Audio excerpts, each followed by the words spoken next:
town seminary where I live. I was born there. We moved away, and about 10 years ago we moved back. And I remember when I got called into the ministry, people used to ask me, how much time you spend in seminary? And I said, more time than anybody you know.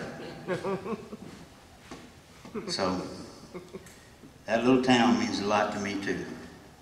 Our next speaker was, he was the director of Kirk Fordice's Speakers Bureau, an executive state secretary of the State Parole Board, and public information director for former state auditor Phil Bryant. If you would, give a hand, Ross Aldridge.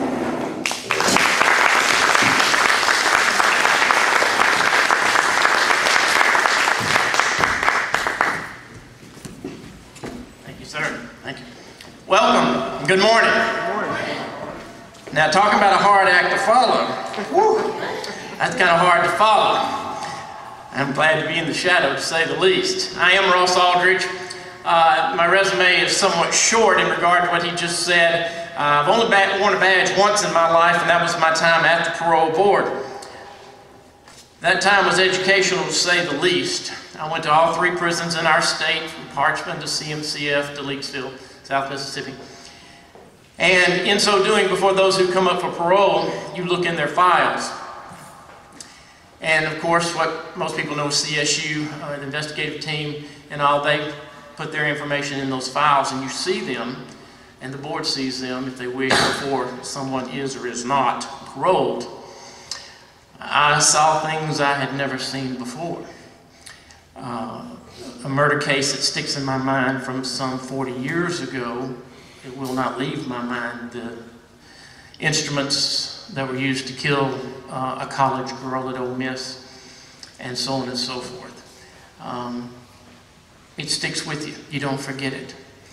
Other instances I know of law enforcement individuals, again, I don't have the war stories, but I had the pleasure of meeting one of our highway patrolmen 1 week before he was killed in the line of duty.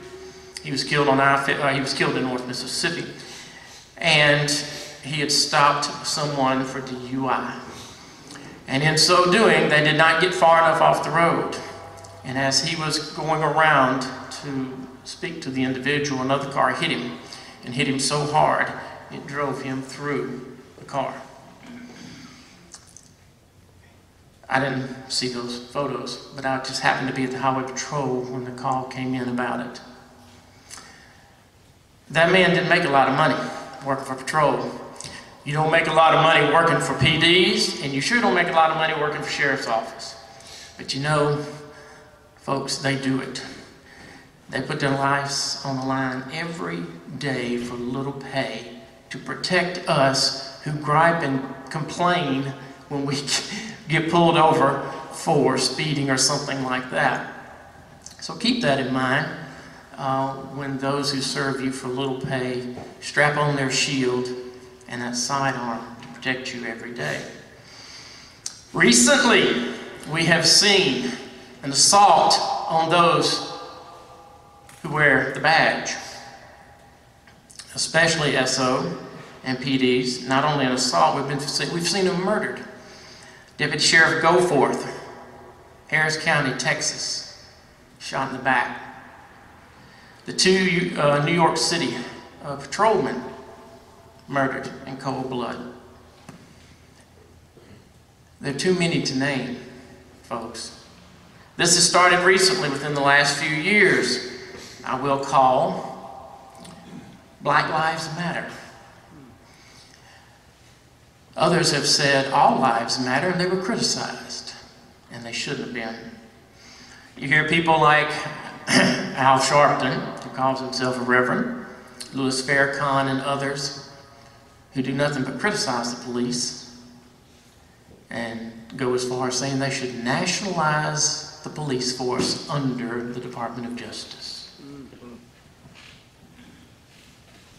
Now, those words stirred me up, and what I'm going to speak to you about very briefly here today. There has been a big response.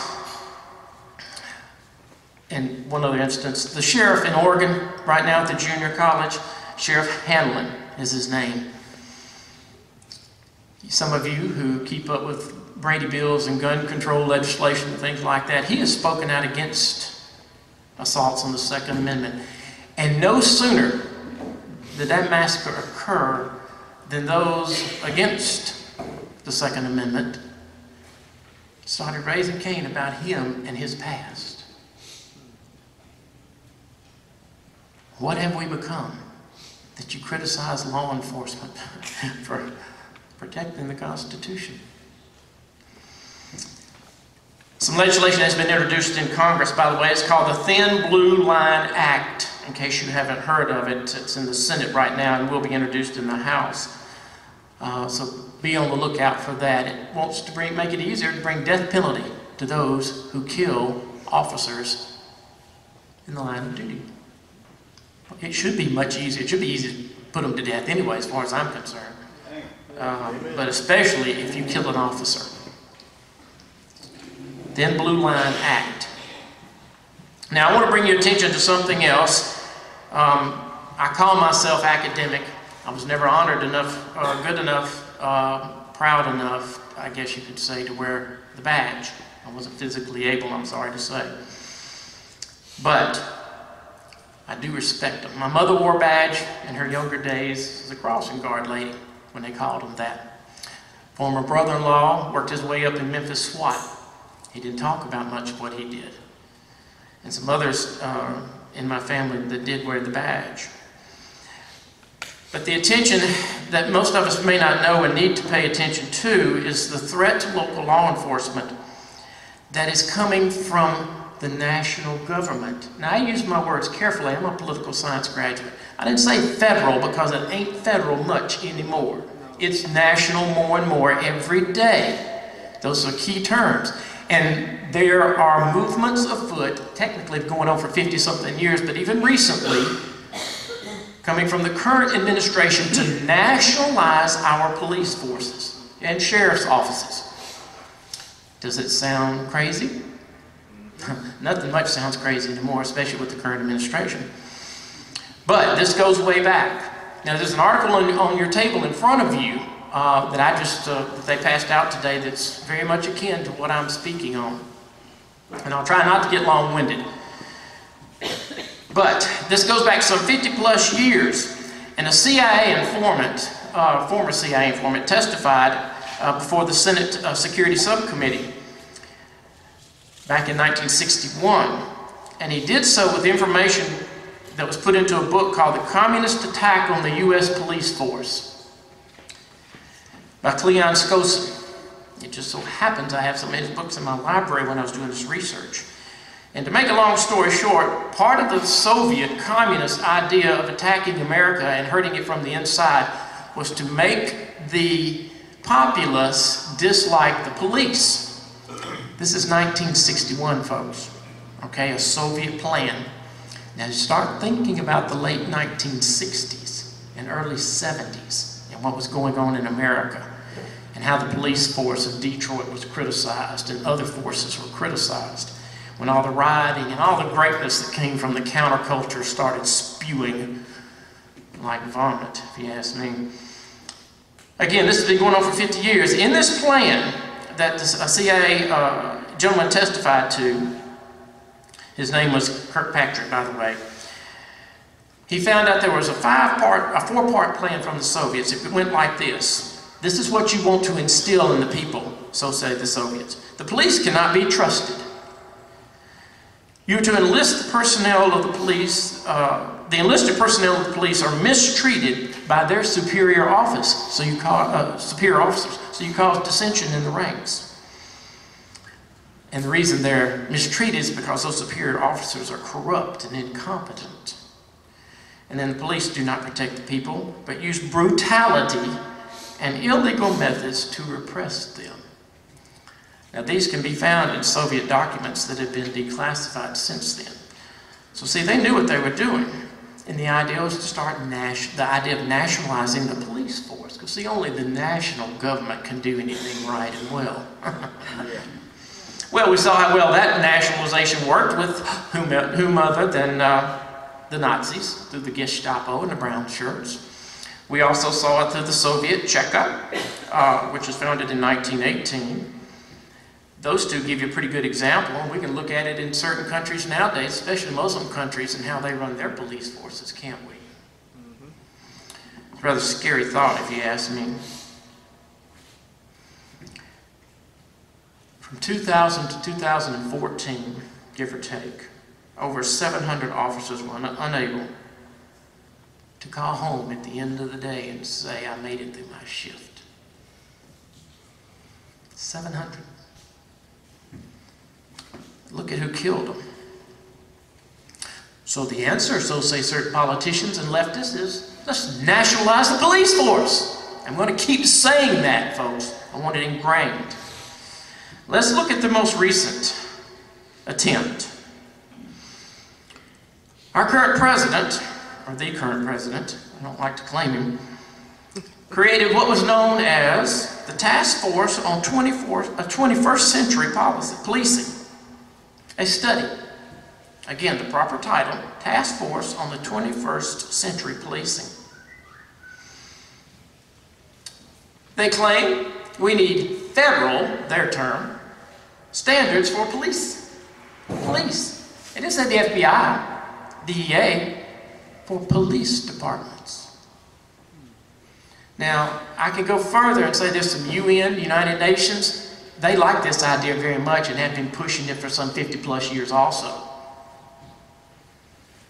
The task force proposed bringing our local PDs with grants, meaning they wanted to bribe them, to submit to Obama's national standards. Well, yeah, you'll get this money, and we'll give you this money to buy more equipment, but you must, it's called a mandate, you must follow national standards. In other words, it has strings attached. Well, guess what? It's already in play. Birmingham, Fort Worth, Minneapolis, Pittsburgh, Stockton, California, they're all instituting the Obama plan as I speak. They're doing so. Now, here's some wonderful titles. And I deal with politicians a lot. If you see me with rubber boots on a lot, that's why. The National Initiative for Building Community, Trust, and Justice. The National Initiative for Building Community, Trust, and Justice. Wordplay.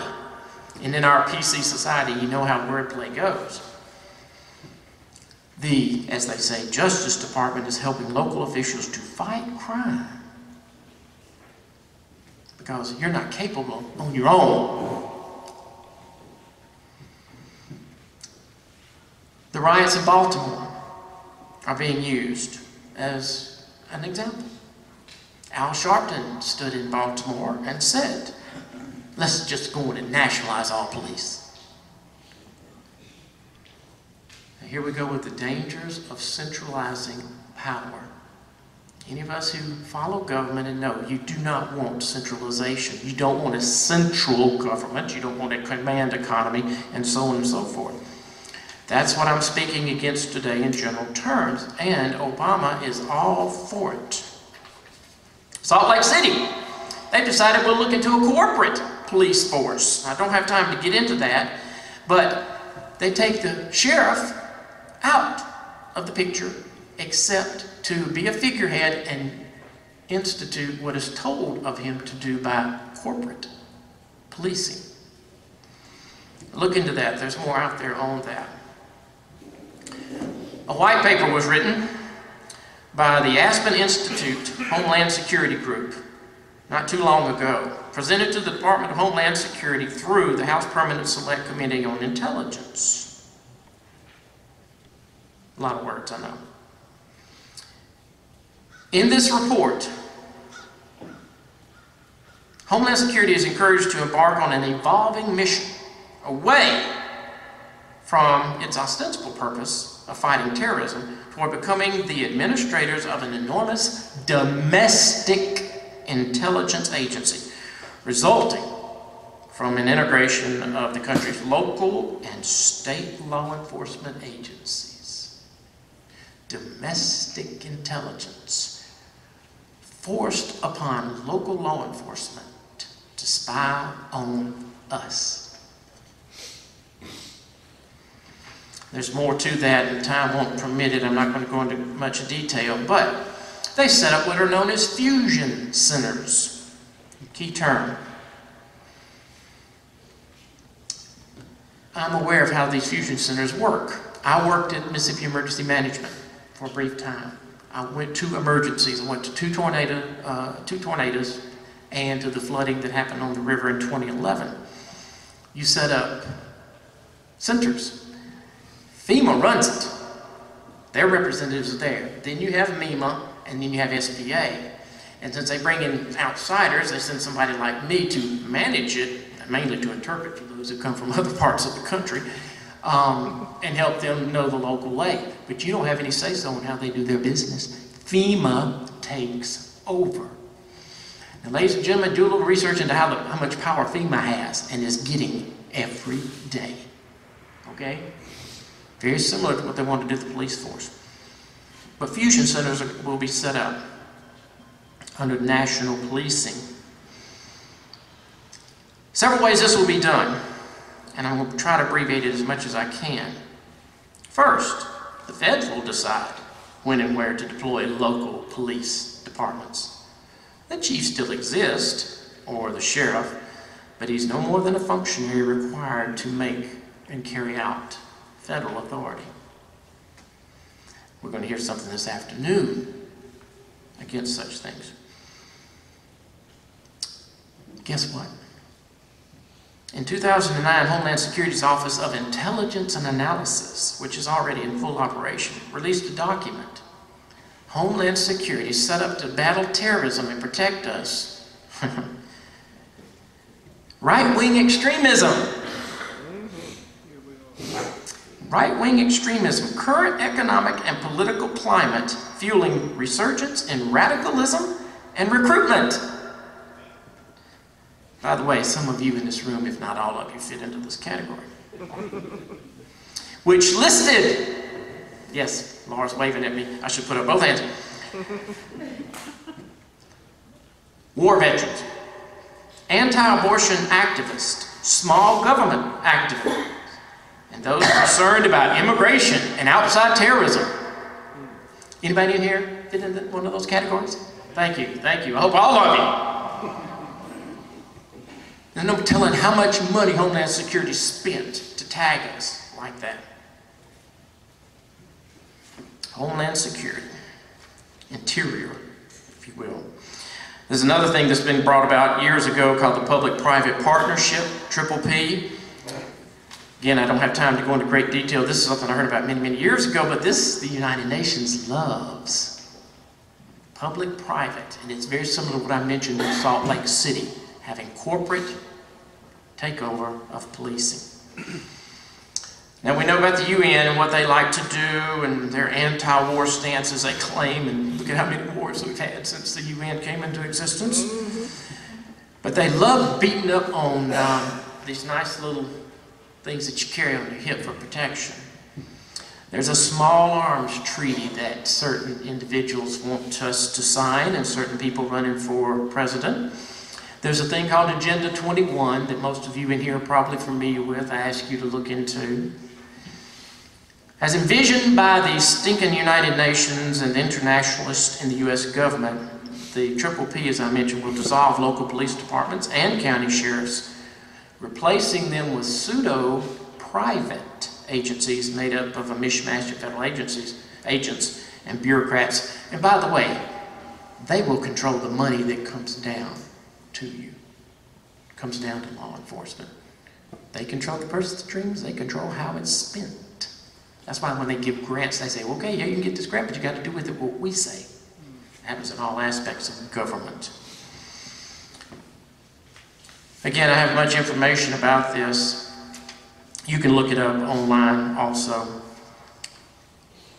Constitutional sheriffs and conscientious police chiefs are our last line of defense of the traditional mission of American law enforcement, and they should be very jealous of their responsibilities. Don't turn them over. You don't have to turn them over to Big Brother. Don't. We should never allow politicians and internationalists to take over the duties that we elect SOs to do on our behalf, or choose police chiefs to do on our behalf. Ladies and gentlemen, this is enough for a dissertation. And I know it's not the most exciting thing, it's not blood and guts, but guess what it is? It's liberty or not. The government, the national government, grows more and more every day. I have less freedom today than I did in the 80s when I started this. Those young people in the back who are going to get those scholarships today are going to grow up in a totally different nation than you and I are accustomed to if you're 50 years old, which most of you aren't, I know, but still. My time is up. I'm getting the finger, the cutoff finger. So I thank y'all very much. I thank y'all for being here. I thank you, ladies and gentlemen of law enforcement, and for those who are militia-minded, Second Amendment-minded, and are protecting our liberty and the Constitution. God bless each and every one of you. Thank y'all.